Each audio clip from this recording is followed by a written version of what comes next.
everybody. I'm here today to make something scrumptious. I'm going to make a strawberry trifle with homemade whipped cream. So let's get started. So first thing that I want to do is tell you a little bit about the strawberries. We got some strawberries. Actually, it's been a week now, and we had some already on top of ice cream. And then I just used some for this recipe, and the rest are still in here. So these are about I'm going to say they're about 10 days old. I keep them in my Tupperware Fridge Smart, and you'll notice 10 days old. Look how pretty they still are. Don't wash them. Put them in what I call naked and dirty. So unwashed, take them out of the plastic bag. I was able to get a whole lot more in there because I actually kind of put them up on their tips just like this, and I would put the row of 4 and I had them all laid in, but they stay fresh for a really long time. We never throw strawberries away anymore. So if your family loves strawberries, this is the way you want to make sure you're storing them. So quick little tip is I've got my strawberries inside of my bowl. They're already washed and sliced. But I just want to share a fun little tip.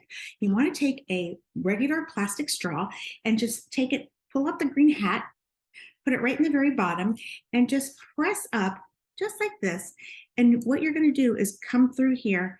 Got to kind of aim. Make sure you get the aim right. There you go. Look at that.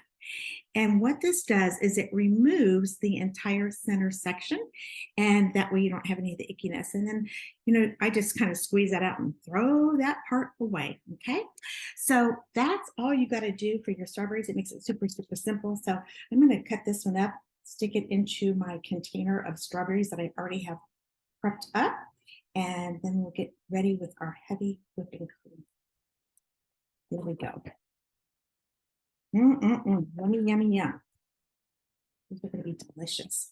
Okay, heavy whipping cream. So I'm going to be using my whipping mix. Love this product. It's great for making chocolate mousse, heavy whipping cream, so many buttercream frosting. I love it. I also use it for sifting.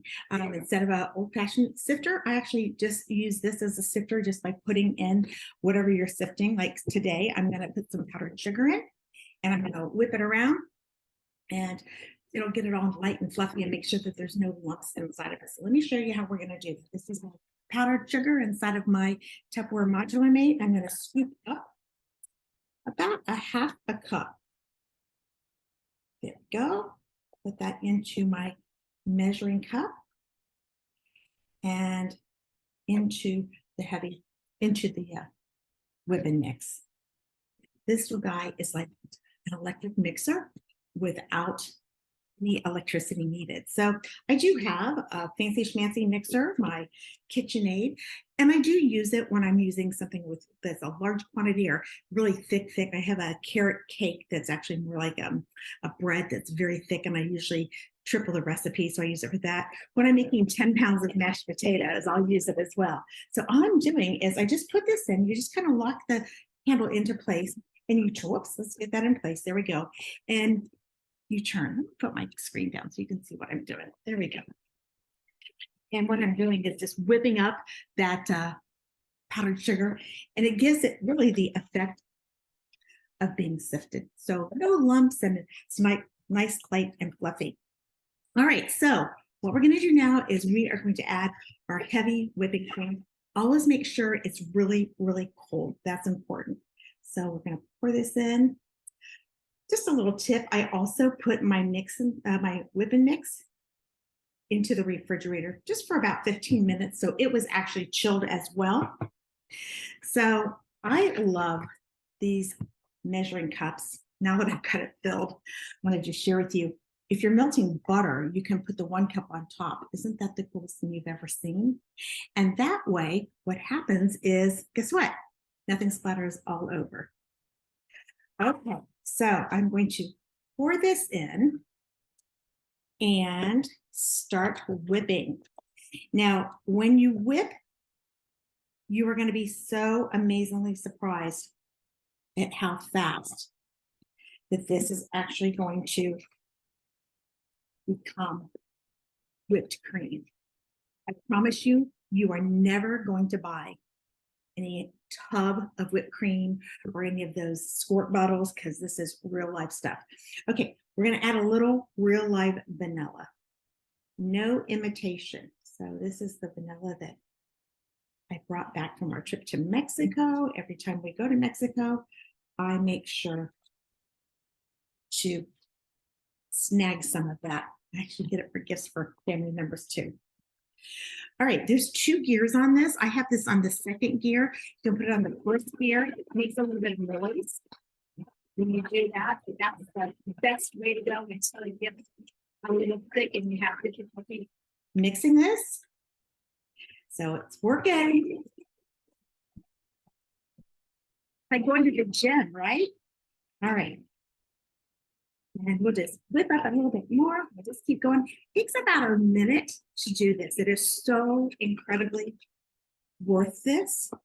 So it's getting thicker. Unbelievable.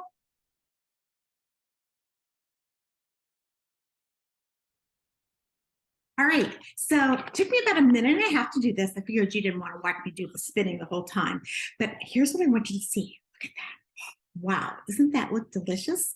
So now that we have our homemade whipping cream all ready, we're going to start layering it. Now I'm going to make a small one because you know what? There's just 2 of us and we don't need to make a gigantic one.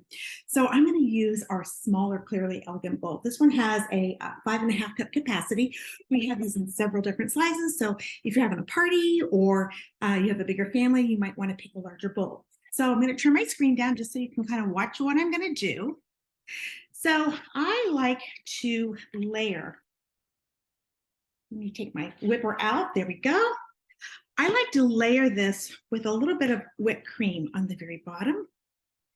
So I'm going to start. It's kind of like when you make lasagna. You always put a little spaghetti sauce on the bottom, right? So I want to start by putting a little bit of whipped cream on the very bottom. Yum, yum, yum, yum, yum. I love to use these clear bowls for things like this because you can see right through them. All right, so next we're going to put our cake. So this is a little spongy cake that I did make ahead of time and cut into little cubes. So I'm just going to kind of layer that in here so that we have a layer of that all the way around. There we go. And then we're going to take our strawberry. And I'm using my scoop and drain because I have a little bit of sugar on these just to sweeten them, but that kind of creates a little bit of syrup and I don't want all of that syrup. So we're going to just sprinkle these across so that we have strawberries kind of all over.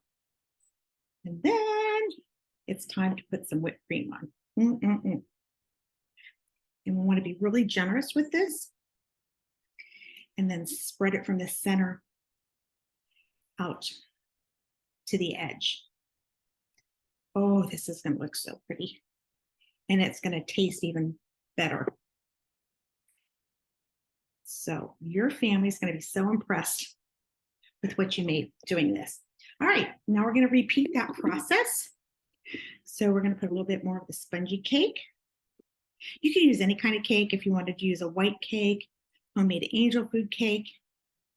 This is just a store-bought cake. It is nothing fancy. But I made this and I actually used part of it for a different recipe. And so I took the rest and cubed it up.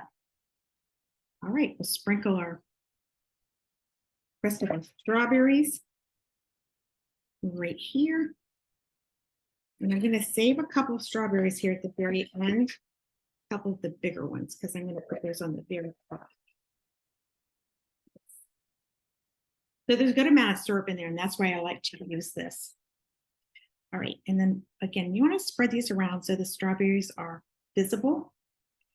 And now I'm going to kind of push it down because I got one more layer, and that is the whipped cream. Now there's extra whipped cream. You can refrigerate that just like you would if you bought a tub of whip. You can also freeze it. I've done that before. It does thaw out nicely.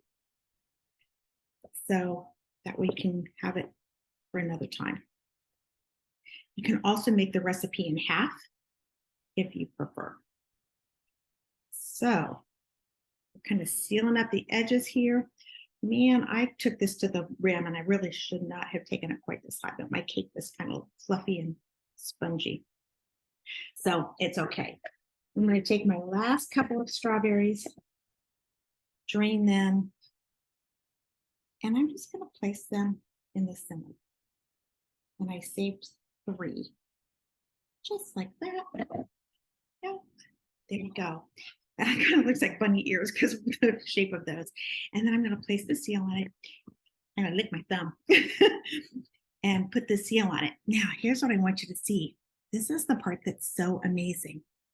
Look how beautiful that looks. Isn't that gorgeous? And wasn't it easy?